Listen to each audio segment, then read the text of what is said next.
정부가 오늘 오후 최저임금 결정구조 개편 초안을 발표합니다. 전문가들이 먼저 인상폭을 정하고 이후 노사가 최저임금을 결정하는 이원화된 구조가 될 걸로 보입니다. 문재인 대통령이 오늘 오후 중소벤처기업인들을 청와대에 초청해 대화를 나눕니다. 문 대통령은 또 이르면 내일 비서실을 개편한 뒤 오는 10일 새해 기자회견을 갖고 올 정부 부상을 밝힐 예정입니다. 미국과 중국이 무역전쟁 휴전에 돌입한 이후 처음으로 공식 무역협상을 시작합니다. 무역 갈등 해소를 위한 돌파구를 찾을 수 있을지 가늠자가 될 전망입니다. 서정진 셀트리온 회장이 경영 일선에서 물러나겠다고 밝혔습니다. 서 회장은 전문인에게 경영을 맡기고 해외 사업을 챙길 계획입니다. 이상희 씨가 주의 뉴스입니다. 급격한 최저임금 인상에 따른 부작용 논란이 계속되고 있습니다. 정부가 최저임금 결정구조 개편을 위한 초안을 오늘 오후 공개합니다. 자세한 내용 취재기자 연결해 알아보겠습니다. 최나리 기자. 네, 최나리입니다. 네, 최저임금 결정구조 개편안 어떤 내용이 담길 걸로 예상됩니까? 네, 이재갑 고용노동부 장관이 오늘 오후 최저임금 결정구조 개편 초안을 공개할 예정입니다. 최저임금 결정구조 개편 방안은 매해 최저임금을 의결하는 최저임금위원회의 구조를 이원화하는 게 핵심입니다. 다시 말해 구간설정위원회와 결정위원회로 결정구조가 나뉘게 되는데요. 초안에는 각 위원회의 위원수, 추천 방식, 결정 기준 등 구체적인 내용이 포함될 것으로 알려졌습니다. 이달 중 각계 의견 수렴을 거쳐 정부안이 확정될 것으로 보입니다. 그렇군요. 최저임금 결정구조를 이렇게 이원화하는 이유는 뭔가요? 최저임금 인상 결정을 더 객관적이고 공정하게 하겠다는 것이 정부의 생각입니다. 노사 양측의 이해관계로부터 상대적으로 자유로운 전문가들이 최저임금 인상 구간을 먼저 정하기 때문인데요. 개편 방안에 따르면 우선 전문가들로만 구성된 구간설정위원회가 각종 격제 지표를 반영해 최저임금 인상 구간을 먼저 정하고 나면 노사 양측과 공익위원 등으로 구성된 결정위원회가 그 구간 안에서 최저임금을 의결하게 됩니다. 이렇게 되면 최저임금 인상폭을 둘러싼 논란을 줄일 수 있을 것으로 정부는 보고 있습니다. 네, 이렇게 되면 정말로 노사 양측이 승복하면서 논란이 줄어들까요? 정말 논란이 줄어들지는 미지수인데요. 전문가위원도 결국 노사 양측의 추천을 받아 구성할 수밖에 없어서 이들이 양쪽의 이해관계를 대변하면 대립구도가 재현될 가능성이 큽니다. 이미 노동계는 개편될 경우 노동계의 입장 반영이 줄어들 것이라며 반발하고 있습니다. 민주노총과 한국노총은 모레 최저임금위원회 근로자위원 워크숍을 열고 공동 대응 방안을 논의할 계획입니다. 지금까지 SBS CNBC 최나리입니다. 지난 2일 기업인들을 초청해 신년회를 연 문재인 대통령이 오늘 오후 중소기업과 벤처기업인들을 청와대로 초청합니다. 또 문 대통령은 이르면 내일 비서실을 개편한 뒤 오는 10일 신년 기자회견을 열고 집권 3년차 국정 운영 방향을 밝힐 걸로 보입니다. 취재기자 연결해 자세한 얘기 들어보겠습니다. 이광호 기자. 네, 이광호입니다. 네, 우선 오늘 초청 간담회 내용부터 설명해 주시죠. 네, 말씀하신 것처럼 오늘 청와대 영빈관에서 대통령과 중소벤처기업인 200여 명이 참석하던 간담회가 열립니다. 오늘 간담회에서는 곧 공개될 최저임금 결정구조 변경안에 대한 설명과 일자리 늘리기 등 경제 상황 개선을 위한 정책 의견이 오갈 것으로 보입니다. 문 대통령은 지난 2일 열린 정부 신년회 장소를 청와대가 아닌 중소기업 중앙회로 정하면서 그 자리에 4대 그룹 총수를 초청을 했죠. 다음 날인 3일 바로 벤처기업 현장을 찾는 등 민생경제 행보를 강화하고 있습니다. 이번 달 중순에는 또 주요 대기업과 중견기업인들과도 타운홀 미팅 형식의 간담회를 열 예정입니다. 네, 또 사흘 뒤에는 문재인 대통령이 지난해에 이어 올해도 신년 기자회견을 열 계획이죠. 네, 그렇습니다. 오는 10일 오전 10시부터 100분간 진행되는데 먼저 문재인 대통령이 청와대 본관 1층에서 20분간 기자회견문을 발표한 뒤 10시 25분부터 영빈관에서 질의응답이 진행됩니다. 문 대통령은 올해 회견에서 집권 3년차를 맞은 문재인 정부의 국정운영 방침을 발표할 예정인데요. 특히 최근 가속 페달을 밟고 있는 남북관계 강화 방안과 앞서 말씀드렸던 경제 행보와 관련한 계획과 목표, 또 성과 등이 나올 것으로 전망됩니다. 또 최근 논란이 되고 있는 김태우 수사관과 신재민 전 사무관의 폭로도 주요 질의 대상이 될 것으로 전망됩니다. 지금까지 보도국에서 전해드렸습니다. 지난해 경제의 발목을 잡았던 게 최저임금 문제가 아닐까 싶습니다. 급격한 인상에 따른 부작용이 거론됐었고 속도 조절에 대한 주문도 곳곳에서 쏟아졌습니다. 보완책으로 정부가 최저임금 결정 구조를 개편하겠다고 했는데 오늘 그 초안이 공개됩니다. 인적 개편에 초읽기에 들어간 문재인 정부가 어떤 모습을 보여줄지 주목되는데요. 이와 관련해서 이종훈 시사평론가와 얘기 나눠보도록 하겠습니다. 평론가님 어서 오세요. 네, 안녕하세요. 네, 일단 현재 분위기로는 구간설정위원회와 결정위원회 이렇게 결정 구조를 이원화하는 내용이 지금 유력해 보이는군요. 네, 그렇습니다. 그래서 과거에 비해서 조금 더 이 산출 근거를 좀 명확히 하겠다. 이게 이제 방점에 찍힌 부분이라고 이제 볼 수 있고요. 네. 그러니까 구간설정위원회에서 이제 하한과 상한을 이제 제시를 하는 겁니다. 예를 들어서 내년에는 최저 5%, 최고 7% 그 사이에서 정했으면 좋겠다. 네. 근데 그건 당연히 이제 근거를 가지고 이야기를 해야 되겠죠. 그동안 뭐 기초생계비가 얼마나 인상이 됐고 물가가 얼마나 인상이 됐고 이런 걸 고려할 때 그 정도가 좋겠다라고 이제 제안을 하게 되면 결정위원회에서 그럼 그 가운데서 이번에는 뭐 6.5%로 하자든가 이런 식으로 최종 결정하는 그런 이제 2단계 구조로 만들어 가겠다 이런 얘기입니다. 네, 이 구간설정위원회는 노사가 포함되지 않고 전문가들을 위주로 이제 구성이 되는 걸로 알고 있는데 네. 그만큼 이제 객관성과 공정성에 무게를 두겠다 이게 이제 정부의 입장일까요? 네, 그러니까 노사정이 추천은 합니다. 네. 그런데 이제 전문가들인 거죠. 네. 그러니까 이분들은 이제 전문가들이기 때문에 역시 전문가적 관점에서 이제 나름의 산출 근거를 가지고 이제 각자 이제 의견을 제시하게 되겠죠. 그러면 이제 구간설정위에서 최저치와 최고치를 정해서 이제 제안을 하기 때문에 훨씬 더 설득력이 있을 것이다. 이런 이제 얘기인 거죠. 네. 그런데 지금 이제 한국노총도 그렇고 민주노총도 그렇고 지금 반발의 목소리가 나오고 있습니다. 그들이 이제 주장하는 게 이 노동계 목소리나 입장이 반영될 여지가 줄어들 것이다 이렇게 보고 있거든요. 그러니까 어떻게 보십니까? 지금보다는 줄어들 수 있다. 네. 이렇게 이제 보여지는 측면이 있는 거죠. 네. 그러니까 현재 같은 경우에는 어찌됐건 노사 공익 그래서 각각 아홉해서 27명이 결정을 하는데 이게 이제 진보 정권 같은 경우에는 역시 공익위원들도 노동계의 지향적인 그런 분들이 많이 포함이 된다는 겁니다. 지금 현재 구조가 그렇게 돼 있어요. 그러면 이제 그 사측이 빠지더라도 그러니까 노동계의 의견이 많이 반영된 방식으로 이제 결정이 되는 겁니다. 지난해, 지지난해 다 그런 식으로 이제 결정이 됐다라고 이제 보여지는데 앞으로 이렇게 이원화를 하게 되면 노동계의 입장이 현재보다 조금 덜 반영된다 이런 얘기인데 그렇다고 해서 노동계 의견이 전혀 반영이 안 되느냐 그건 아니다라는 네. 거예요. 조금 전에 말씀드렸듯이 이 구간설정위원회도 노동계가 추천하는 그런 전문가들이 포함이 되도록 이렇게 돼 있습니다. 그리고 이제 사측하고 이제 정치권 쪽에서 이제 이렇게 추천을 하도록 이제 돼 있기 때문에 뭐 지금보다는 조금 뭐 약간 불리해지는 측면이 있으나 그렇다고 전혀 노동계 입장이 반영 안 되는 것은 아니기 때문에 그건 약간 기우일 수도 있다 이렇게 생각을 합니다. 네. 문재인 정부가 이제 3년 차에 들어섰으니까 여러모로 중요한 시점 아니겠습니까? 문재인 정부가 친노동계 과거 다른 정권에 비해서는 친노동계로 지금 분류가 되고 있는데 이 노동계와의 관계를 풀어가는 것도 그닥 이렇게 순탄치는 않아 보이네요. 예, 특히 이제 민주노총하고의 이제 관계가 가장 이제 결정적인 그 요인이 이제 되고 있는데요. 약간 갈등이 계속 지금 빚어지고 있는 상황 아니겠습니까? 그러니까 민주노총 입장에서는 뭐 그동안에 이제 누적된 그런 불만들이 이제 있기 때문에 이번 정부에서 가능하면 그걸 최대한 이제 해소를 하려고 하는 것이고 문재인 정부 입장에서는 노동계 입장도 중요하지만 또 전체 국정을 생각하게 되면 또 기업 입장도 고려를 안 할 수가 없다는 거죠. 자, 그러다 보니까 이제 충돌이 이제 많이 발생을 했던 것이고 실제로 뭐 상당히 또 더불어민주당 쪽에서 날선 얘기도 나오기도 하고 이제 그러지 않았습니까?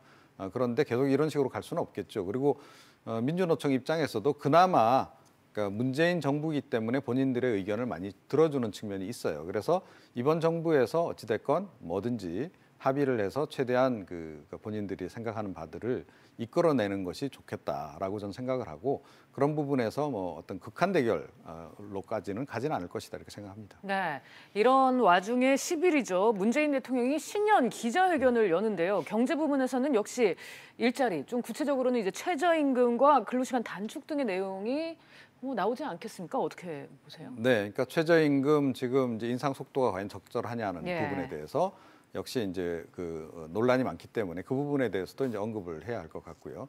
그리고 사실은 이제 이번에 최저임금위원회 구조 개편 관련한 것도 오늘 좀 선제적으로 내놓는 것도 다 그때를 겨냥해서 지금 이제 내놓는 게 아닌가 이렇게 생각이 들고요. 이제 그 노동 시간 관련해서는 역시 탄력 근로제를 이제 어떻게 할 거냐는 건데 탄력 근로제의 이제 기간 확대 얘기가 계속 좀 논의는 진행이 되고 있습니다만 아직 뭐 결정된 바가 없단 말이죠. 그러니까 6개월 정도까지 확대를 할 건지 아니면 뭐 최장 기업들이 요구하듯이 1년 정도까지 확대를 해줄 것인지 그 부분이 논란인데 그와 관련해서도 뭐 그날 이제 입장을 좀 밝히지 않을까 이렇게 생각이 됩니다. 네. 또 관심사는 기자회견 전에 청와대 비서진 일부가 교체될지입니다. 특히 이제 설 전후로 일부 부처 장관 개각도 함께 진행될 전망인데요. 어떻습니까? 이번 개각으로 분위기가 쇄신이 될까요? 쇄신해야 되겠죠. 예. 그러니까 지금 뭐 사실은 뭐 청와대 내부에서도 약간 논란들이 계속 있어 왔고 또 이 당정청 간의 이제 그 약간 이제 의사결정 과정에서의 그 문제들 이런 것들도 있었기 때문에 청와대 분위기를 일단 쇄신을 해야 되겠다라는 생각을 좀 하고 있는 건 분명하죠. 그래서 이제 일단은 이제 그 가능하면 이제 이번 주 초 정도에 하지 않을까 싶어요. 그렇게 해서 이제 10일 날 기자회견 전에는 다 마무리를 짓고 신임 이제 청와대 비서진도 그날 좀 소개를 하고 네. 국정 방향에 대해서도 이제 얘기할 수 있는 그런 기회로 좀 만들지 않을까 이렇게 생각이 됩니다. 네. 오늘은 이종훈 평론가와 함께 지금 최저임금 등 주요 국정 현안에 관련해서 짚어보는 시간 가졌습니다. 오늘 말씀 여기까지 듣겠습니다. 감사합니다. 네. 미국과 중국이 오늘 베이징에서 새해 처음으로 무역 협상을 시작합니다. 무역 전쟁이 돌파구를 찾을 수 있을까요? 취재기자 연결해 자세한 내용 알아보겠습니다. 서주연 기자. 네, 서주연입니다. 네, 미국과 중국이 오늘 협상을 재개하죠. 네, 그렇습니다. 오늘부터 베이징서 미중 무역 담판이 재개됩니다. 이번 미중 무역 협상은 차관급 실무진간 대화인데요. 대립을 중단하고 90일간 협상을 진행하기로 합의한 뒤 처음으로 양측이 마주하는 자리라서 관심이 쏠리고 있습니다. 네, 구체적으로 어떤 내용이 오갈 걸로 보이나요? 네, 이번 협상에서 미국은 중국의 수입 확대를 통한 무역 불균형 해소, 외국 기업에 대한 지식재산권 침해 등 불공정 관행 철폐 등을 집중적으로 제기할 것으로 보이는데요. 중국이 대미 보복 수단으로 삼아온 농산물과 공산물 교역 부문, 비관세 장벽 분야에 대해서도 시정을 강력히 요구할 것으로 예상이 됩니다. 이에 따라 중국은 최근 중국이 농산물 수입 재개를 통해 대미 보복을 완화했고 지식재산권 법원을 설치하는 등 미국과의 약속 이행에 서행을 다하고 있음을 강조할 것으로 전망이 됩니다. 네, 이번 무역 협상에 대해서 어떤 전망들이 나오고 있습니까? 일단 양측 간의 파국보다는 타협점을 찾을 가능성이 크다는 분석이 많은데요. 올해 중국 경기가 하방 압력을 크게 받고 있고 미국 또한 미중 무역 전쟁 격화보다는 실익을 얻으면서 장기전으로 가려는 분위기이기 때문입니다. 다만 5G 등 첨단 기술을 향한 중국의 제조 2025 계획 등을 미국의 요구로 수정할지는 미지수입니다. 지금까지 SBS CNBC 서주연입니다. 서정진 셀트리온 그룹 회장이 오는 2020년 말 은퇴를 공식 선언했습니다. 김정주 NXC 대표는 넥슨 매각을 사실로 인정하고 새로운 도전에 나서겠다고 밝혔습니다. 산업계 주요 소식 취재기자 연결해 알아봅니다. 박연신 기자. 네, 박연신입니다. 네, 서정진 셀트리온 회장이 내년 말까지 그룹 경영에서 완전히 손을 떼겠다고 했다고요? 네, 서정진 셀트리온 그룹 회장은 지난 4일 서울 여의도 콜레드 호텔에서 열린 기자간담회에서 이같이 말했습니다. 서 회장은 2020년 말, 그러니까 내년 말에는 은퇴하고 이후 전문 경영인에게 경영을 맡길 계획이라고 밝혔습니다. 그러면서 아들에게는 이사회 의장을 맡겨 회사의 미래를 고민하는 역할을 하도록 하고 소유와 경영이 분리될 수 있도록 할 것이라며 그간 제기된 그룹 경영권 세습설을 일축했습니다.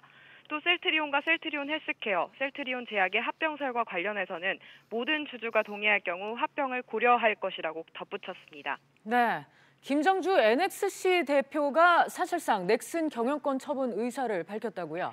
네, 김정주 NXC 대표가 넥슨 매각설과 관련해 언론에 보낸 메시지를 통해 간접적으로 매각 의지를 인정한 것으로 확인됐습니다. 넥슨을 세계에서 더욱 경쟁력 있는 회사로 만드는 데 뒷받침하는 방안을 숙고하겠다는 입장을 밝혔는데요. 김 대표는 현재 NXC 매각의 주관사를 선정하고 공개 매각 절차를 밟는 것으로 알려졌습니다. 유력한 인수 후보로 중국의 텐센트가 꼽히는 가운데 주요 사모펀드 등도 주요 인수군으로 거론되고 있습니다. 한편 김 대표와 특수관계인이 보유한 NXC 지분 가치는 최대 10조 원에 달하는 것으로 평가받고 있습니다. 지금까지 보도국에서 전해드렸습니다. 넥슨 매각설과 관련해 넥슨 노조는 고용 안정을 위협하거나 개인 산업 위기를 불러오는 우를 범해서는 안 된다고 밝혔습니다. 넥슨 노조는 창업주가 회사 매각을 일방적으로 결정해서는 안 된다며 이 같은 입장을 밝혔습니다. 또 김정주 대표가 매각설에 대해 명확한 입장을 내놓고 있지 않은 데 대해선 직원과 사회에 대해 책임감 있고 분명한 의지를 표현해 주길 바란다며 촉구했습니다. 하나로마트를 운영하는 농협 유통이 납품업체의 이른바 갑질을 수년간 해온 것으로 드러났습니다. 중소 납품업체를 상대로 부당 반품을 일삼거나 수수료를 받아 챙긴 혐의인데요. 자세한 내용 취재기자 연결해 알아보겠습니다. 정광윤 기자. 네, 정광윤입니다. 네, 농협 유통이 구체적으로 어떤 갑질을 했습니까? 네, 공정위가 주목한 부분은 농업 유통의 부당 반품 혐의입니다. 농업 유통은 2014년부터 18개 납품업자와 냉동수산물 직매입 거래를 해왔는데요. 옥돔이나 굴비같이 명절에 잘 팔리는 냉동수산품을 납품받은 뒤 총 4,300여 건, 금액으론 1억 2천여만 원 어치를 별다른 이유 없이 반품한 걸로 드러났습니다. 이런 직매입 거래는 농업 유통으로 소유권이 넘어가는 것이라 안 팔리고 남았다고 해서 반품할 수 없는 것이 원칙입니다. 농업 유통의 갑질은 이뿐만이 아니었습니다. 일부 매장에서는 명절 판매 목표액을 채우려고 허위 매출을 일으켜 판매 장려금 수수료 1%를 부당하게 떼어간 것으로 조사됐습니다. 공정위는 이 같은 혐의로 농업 유통에 시정 명령과 함께 과징금 4억 5천만 원을 부과했습니다. 네, 납품업체에서 종업원을 부당하게 파견받기도 했다고요? 네, 대형 유통업체에 제품을 납품하는 중소기업 직원들이 판촉 행사에 동원되는 행태가 농업 유통에서도 고스란히 확인됐습니다. 쉽게 말해 농협 유통이 중소 납품업체로부터 판매 직원을 파견받아 일을 시켜온 건데요. 모두 47명이 파견됐습니다. 파견된 직원들은 제대로 된 계약서도 없이 농협 유통에서 일해야 했지만 인건비는 정작 납품업체가 떠안았습니다. 이 같은 갑질 때문에 한때 100여 명이 일했던 납품업체가 문을 닫기도 했습니다. 한편 공정위는 대형 유통업체가 서면 약정을 명확히 하지 않는 불공정 거래 관행을 개선해 납품업체의 권익을 보호하겠다고 밝혔습니다. 지금까지 보도국에서 전해드렸습니다. KB국민은행 노조가 내일 총파업을 예고한 가운데 노사 간 막판 협상을 이어가고 있습니다. 노사 양측은 어젯밤까지 협상을 이어갔지만 성과급 기준과 임금 피크제 도입 등 주요 현안에서 이견을 좁히지 못한 걸로 알려졌습니다. 국민은행은 총파업에 대비해 거점 점포 500여 개를 도입하는 내용의 영업점 운영 계획을 오늘 고객들에게 공지할 예정입니다. 금융사들을 대상으로 한 금융감독원의 종합검사가 지난해 부활했는데요. 하지만 검사 대상과 수위 등을 놓고 금융위원회와 갈등을 빚고 있는 상황입니다. 금감원은 계획대로 강행한다는 입장인데 취재기자 연결해 자세한 내용 알아보겠습니다. 윤성훈 기자. 네, 윤성훈입니다. 네, 올해 금감원 종합검사는 어떻게 진행이 됩니까? 네, 금감원은 이달 안에 올해 검사 계획을 마련할 방침입니다. 계획안은 이번 달 말 금융위에 보고되고 수정 부안 확정됩니다. 금감원은 이러면 3월부터 올해 종합검사를 본격 시작할 것이란 전망입니다. 종합검사는 지난 2015년 폐지됐다가 지난해 윤석헌 금감원장이 취임하며 부활했습니다. 지난해에는 농협은행, 현대라이프생명 등 7개사를 대상으로 종합검사가 이뤄졌습니다. 네, 올해는 어떤 금융사가 종합검사 대상이 될 전망이죠? 올해 종합검사 첫 대상은 삼성생명이 될 가능성이 높은 것으로 관측되고 있습니다. 삼성생명은 지난 2014년을 마지막으로 종합검사를 받은 적이 없고 최근 몇 년간 안보험금이나 즉시연금 지급 등의 이슈에서 소비자 보호 문제가 불거졌습니다. 하지만 최근 금융위는 금융사들의 검사 부담을 경감할 안을 금감원에 요구한 것으로 전해져 논란이 일고 있습니다.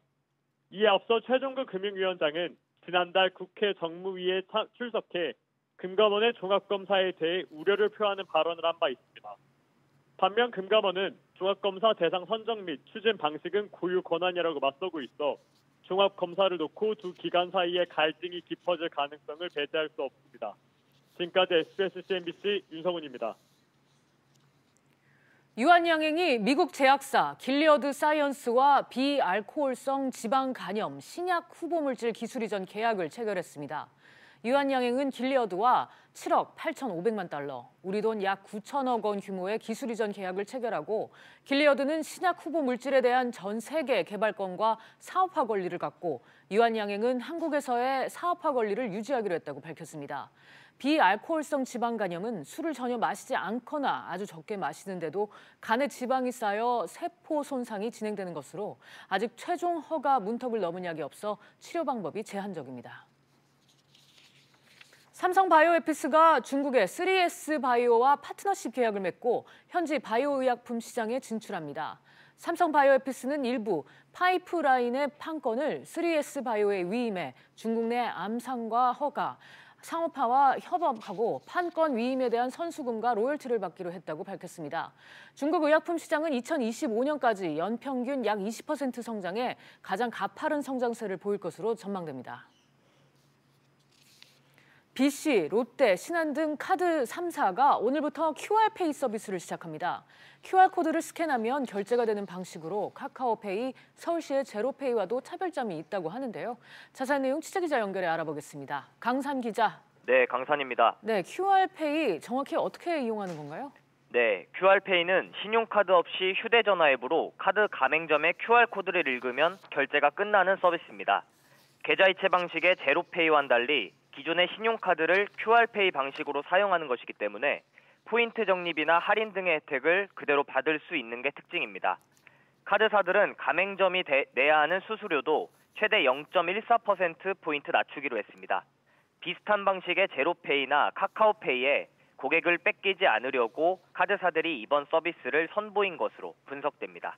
네, 그러면 서울시의 제로페이는 지금 상황이 어떻습니까? 지난해 시범 서비스를 시작한 지 약 보름이 지났는데도 서울 소상공인 업체 66만 곳 중 서비스를 이용하는 가맹점은 약 3만 곳, 4.5%에 불과한 것으로 나타났습니다. 이마저도 롯데리아 같은 대형 프랜차이즈 가맹점을 빼면 확 줄어드는데요. 가맹점 입장에서도 스마트폰에 제로페이 점조용 앱을 깔고 입금 내역을 확인해야 하는 불편함이 있습니다. 정부는 이미 영세 중소자영업자에게 카드 우대 수수료를 적용하고 부가가치세 세액 공제 혜택을 주고 있습니다. 소비자들 입장에선 아직 신용카드 사용이 익숙하고 신용카드가 주는 할인 서비스 등을 기대할 수 없다 보니 사용이 많지 않다는 분석입니다. 지금까지 SBS CNBC 강산입니다. 지난해 고강도 부동산 규제가 잇따르면서 서울 아파트 분양권 거래량이 전년의 5분의 1 수준으로 급감했습니다. 서울 부동산 정보광장에 따르면 지난해 서울 아파트 분양권 거래 건수는 1,238건으로 전년도 거래량 20.4%에 그쳤습니다. 분양권 거래가 급감한 건 지난해 정부가 전 지역에서 분양권 전매를 금지하고 전매 시 양도세율 50% 일괄 적용 등 고강도 정책을 낸 영향으로 분석됩니다. 서울 아파트 중위가격이 23개월 만에 떨어졌습니다. 중위가격은 전체 집값의 중간 가격으로 KB국민은행에 따르면 지난달 서울 아파트 중위가격은 8억 4,502만 원으로 전달보다 381만 원 하락했습니다. 이는 9.13 부동산 대책 이후 매수 심리와 거래가 크게 줄어든 영향 때문으로 풀이됩니다. 증시 상황 보시겠습니다. 파월 의장의 비둘기파적 발언에 간밤 미국 증시는 3% 가까이 급등했습니다. 국내 증시 역시 이 영향으로 장 초반부터 지금 오름세 이어가고 있는데요.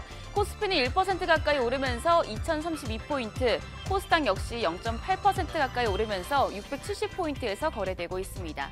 오늘 주목해서 보실 종목들입니다. 우선 삼성전자와 SK하이닉스가 상승세입니다. 반도체 업황 둔화 우려에도 IT 자문기관인 가트너가 발표한 반도체 매출 순위에서 각각 1위와 3위를 기록했는데요. 삼성전자 현재 3% 가까이 오르면서 38,500원에 거래되고 있습니다. 유한양행 역시 마찬가지입니다. 지금 미국 제약사에서 8,800억 규모의 기술 수출 계약을 체결했다는 소식에 현재 강세 보이고 있는데요. 7% 가까이 오르면서 23만 5천 원에 거래되고 있습니다. 마지막으로 셀트리온입니다. 셀트리온 같은 경우에는 하락세 보여주고 있습니다. 서정진 회장이 2020년 내년에 은퇴할 것이라고 발표를 하면서 주가가 좀 흔들렸는데요. 현재 0.45% 하락하면서 21만 9천 원에 거래되고 있습니다. 지금까지 증시 상황이었습니다. 오늘 저희가 준비한 내용은 여기까지입니다. 시청해주신 여러분 고맙습니다.